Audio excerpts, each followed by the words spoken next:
And the fact that an upstanding and righteous gentleman like yourself is in that position with the only thing trying to be righteous in our lane is just more machinations of the devil. You should have a much better backstory when you pick me as an opponent. You know what, man? I'm glad you at least, addressed it, because when you talk to him and tell him what the truth is, he won't be able to refute it. I told you earlier, he doesn't know this. Men like Shannon Sharpe go after women whose frontal lobe have yet to develop, and then when they prove to you that they are still children, it's, how dare she try to manipulate me? How dare she try to get money from me? Why do you think she was your old ass? A few days ago, someone sued Shannon. A woman says he hurt her when they were seeing each other. This might be the beginning of big trouble for Shannon. He's trying hard to fight this case, but things don't look good for him right now. And guess what makes everything worse? Katt Williams is now saying, "I knew it all along." He's supporting the woman, not Shannon. People are saying Katt might share even more shocking stories about Shannon soon. When Katt talks, things always get interesting. Let's talk about this crazy situation. Katt seems really happy about Shannon's legal problems. He's not even trying to hide it. People have been saying there was some bad blood between Katt and Shannon for a while now, ever since they did that famous interview at the club. What's really surprising is that their interview broke records. It's the most watched video podcast on YouTube ever. You'd think they would be friends after that, right? Nope, they don't like each other at all. That's why Katt is enjoying watching all this drama, like he's watching a great movie. Some people say Katt has been telling others that Shannon always seemed strange to him. He had doubts about Shannon even when they did their interview together. Katt is making it sound like he knew something wasn't right all along. Now he's acting like these claims might actually be true, which makes this whole mess even crazier. So what are these big claims, and what does Katt Williams believe is completely true? Let me explain.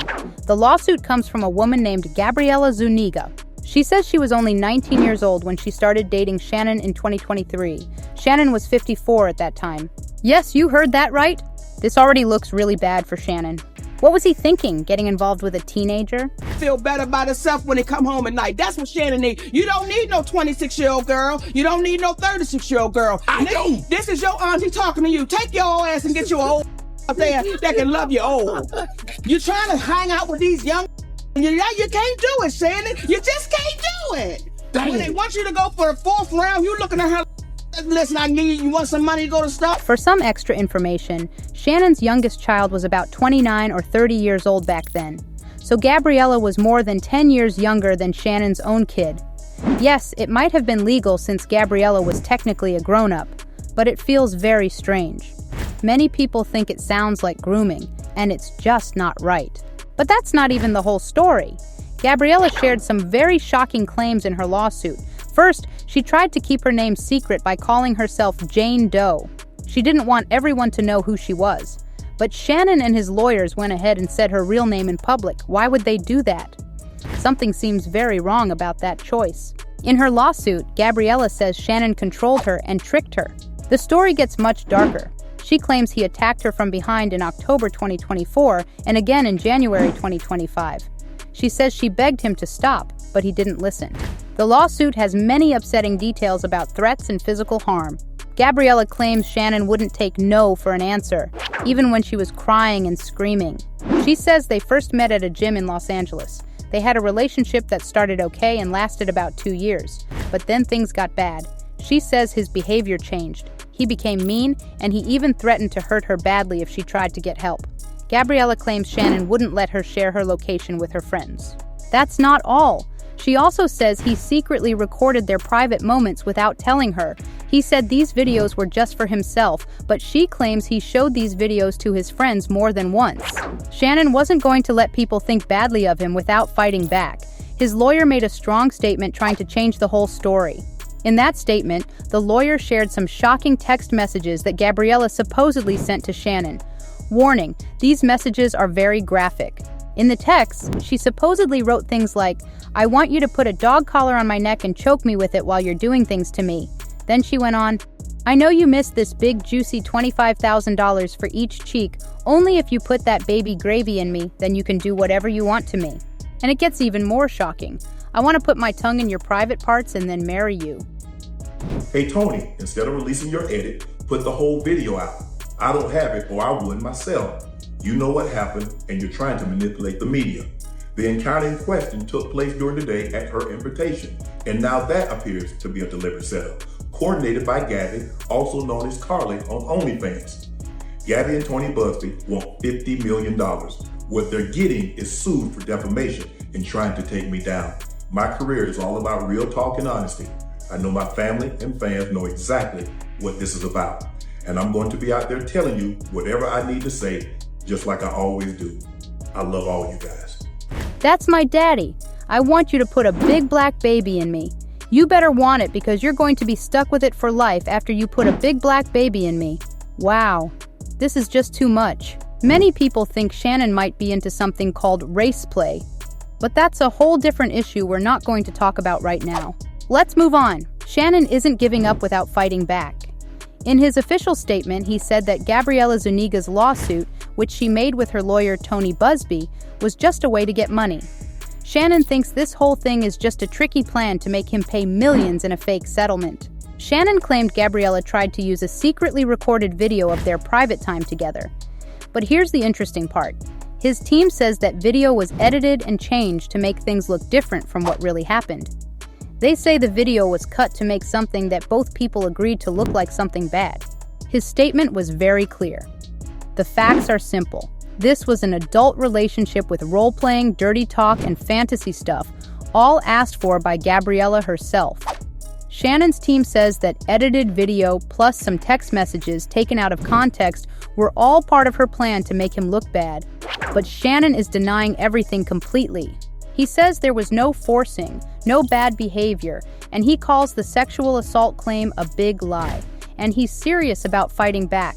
He refuses to give in to what he calls blackmail. He's ready to fight hard in court to clear his name. Shannon says he's standing by the truth and wants to be proven innocent through the legal system and real facts. And things get even messier. Shannon shared a video saying that Tony Busby, the same lawyer who sued Jay-Z with a sexual assault lawsuit, is now blackmailing him.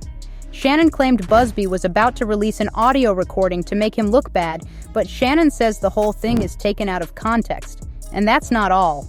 Shannon dropped some shocking news saying Gabriella and her lawyer Tony Busby were trying to get a huge $50 million from him in their lawsuit. Yes, $50 million, but wait, Tony Busby wasn't going to stay quiet. He fired back claiming that Shannon actually tried to pay Gabriella first. According to Busby, Shannon offered Gabriella a massive $10 million during meetings to make all this go away before she could even file her lawsuit. Busby shared all the details, saying, "Back in early February, our office contacted Mr. Sharp for Jane Doe to set up a meeting. After many talks, they agreed to meet with a mediator. Shannon had different lawyers representing him during that process, and it went on for more than 6 weeks. He went on to claim that by the end of these meetings, Shannon made a huge offer to settle, but Gabriella said no and filed the lawsuit anyway. Then Busby talked about those wild text messages Shannon's team shared. He said they were old. Every text that Mr. Sharp's lawyers showed today, supposedly from Jane Doe, was sent before the alleged attacks even happened. According to him, the texts were just a trick to take attention away from Gabriella's serious claims, and he wasn't falling for it.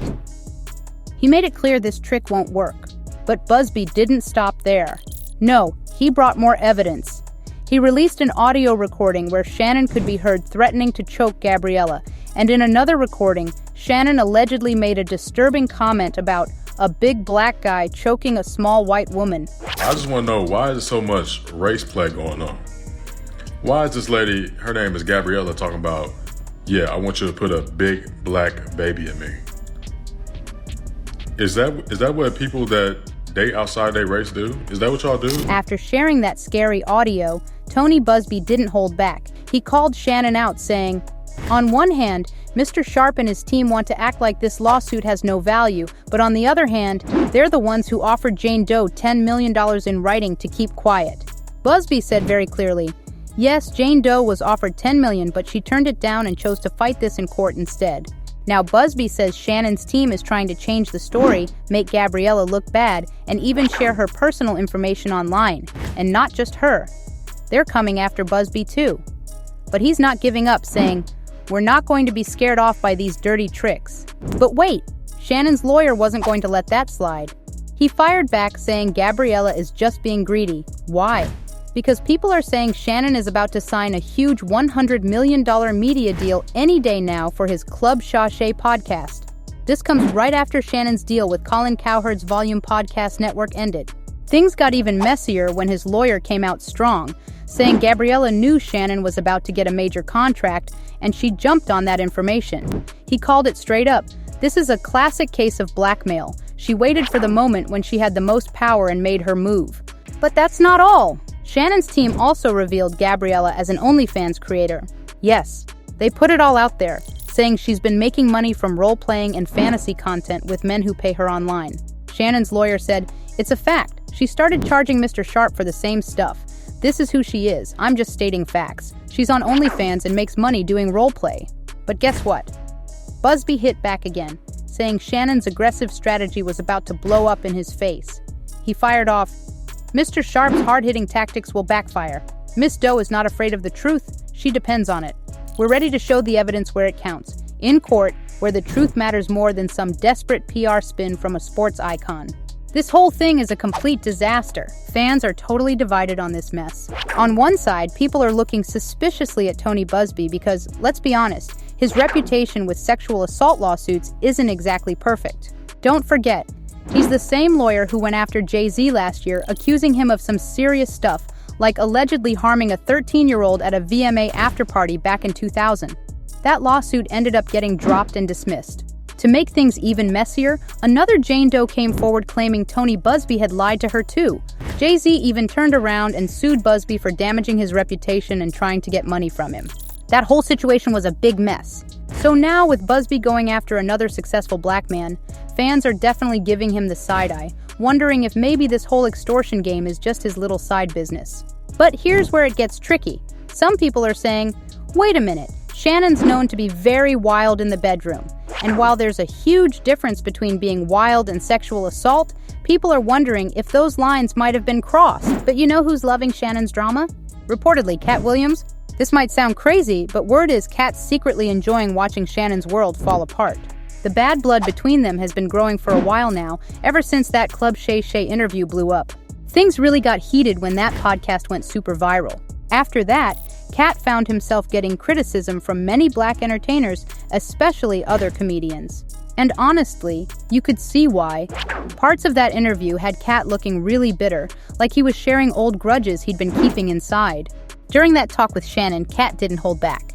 He went full confession mode, dropping bomb after bomb on CBS. No filter, no chill, Katt wasn't being careful about anything. While the internet was dying laughing, the celebrities he talked about weren't laughing at all. Let's be honest, nobody wants their secrets shared for the whole world to see. Both Shannon and Katt got serious hate, but Katt got the worst of it. One of the first to criticize them was none other than Dave Chappelle, and he did not hold back. Dave called them out, saying, "What part of the game is this? He attacked the guys but didn't say anything about any of those white boys. None of them. Katt's one of the best comedians out there, so why is he painting these ugly pictures of us?" Dave wasn't happy about it. He said, hurt people. But I'm a hurt person who never hurt others, and he does it all the time. Dave even accused them of trying to bring down successful black men, saying, "If I told my story, it would break your heart. I lost everything and never snitched on anybody." I don't know. Anything I say, you're just gonna get mad at, and you're just gonna hang up on me, so I feel like... I'm not gonna hang up on you. Here's what it is. What does that even mean? Nothing, Gabby. You want to be a dick to me now, so. I don't want to be. Don't manipulate me. I don't know that mercy. If you say that one more time, I'm gonna fucking choke the shit out of you when I see you. But Dave kept going, saying, he's out here acting like he's the truth teller. Then Dave hit Katt with some real talk. "Katt, listen, I like you, but brother, tell me what part of the game is messing up another man's money? What part of the game is about telling on another man?" At first, all the criticism was aimed at Katt, People were calling him bitter, saying he was making things up and that he was the real problem. They called him a hater and criticized him for how he acted in that viral interview. But then Monique stepped into the Club Shay Shay spotlight, and suddenly everything changed. Now people started looking at Shannon Sharpe with suspicion, realizing he was the common thread in both of these messy interviews. And in true Club Shay Shay style, Shannon avoided taking blame. He basically threw Katt right under the bus, acting like it was all Katt's fault. Shannon played it cool, making himself look like just the relaxed host going with the flow.